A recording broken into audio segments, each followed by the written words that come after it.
Payment जितना जादुई लगता है, तकनीकी गड़बड़ी होने पर उतना ही सिरदर्द भी दे सकता है। अगर आपका ई-रुपी या यूपीआई लाइटेक्स ट्रांजैक्शन फेल हो गया है तो घबराएं नहीं, आपका पैसा सुरक्षित है। यहाँ स्टेप बाय स्टेप गाइड दी गई है कि इन समस्याओं को कैसे हल करें। ऑफलाइन ट्रांजैक्शन फेल होने के मुख्य कारण।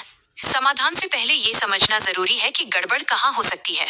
1. एनएफसी बंद होना। यूपीआई लाइटेक्स और ई-रुपी ऑफलाइन अक्सर एनएफसी तकनीक का उपयोग करते हैं। 2. वॉलेट में कम बैलेंस। यह पैसा आपके मुख्य बैंक खाते से नहीं बल्कि ऐप के ऑफलाइन वॉलेट से कटता है। 3. सिंक सिंक्रोनाइजेशन की कमी। अगर फोन लंबे समय से इंटरनेट से नहीं जुड़ा है तो सुरक्षा कारणों से ट्रांजैक्शन ब्लॉक हो सकता है। 4. Transaction limit. एक तय सीमा जैसे 500 रुपए या 2000 रुपीज से ज्यादा का पेमेंट फेल हो सकता है। स्टेप बाय स्टेप समाधान, step by step solutions. Step 1. NFC और फोन की स्थिति चेक करें। ज्यादातर ऑफलाइन पेमेंट फोन को आपस में टैप करने से होते हैं। चेक करें कि आपके और मर्चेंट दोनों के फोन में एनएफसी ऑन है।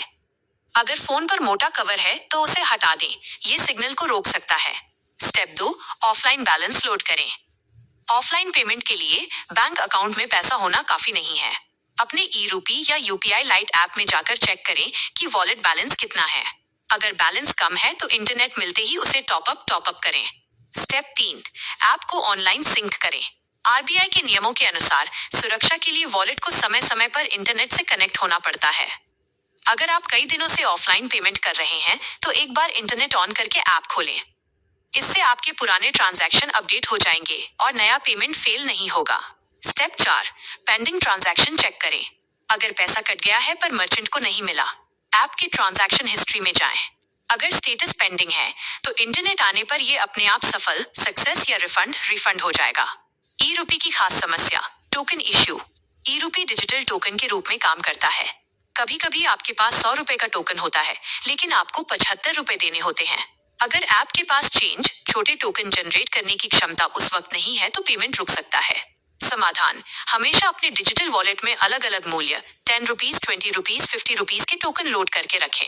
अगर फिर भी समस्या हल ना हो, 1. Raise a dispute. हर ऐप जैसे बीएम, आईसीआईसीआई ई-रुपी या एसबीआई ई-रुपी में हेल्प और सपोर्ट का विकल्प होता है।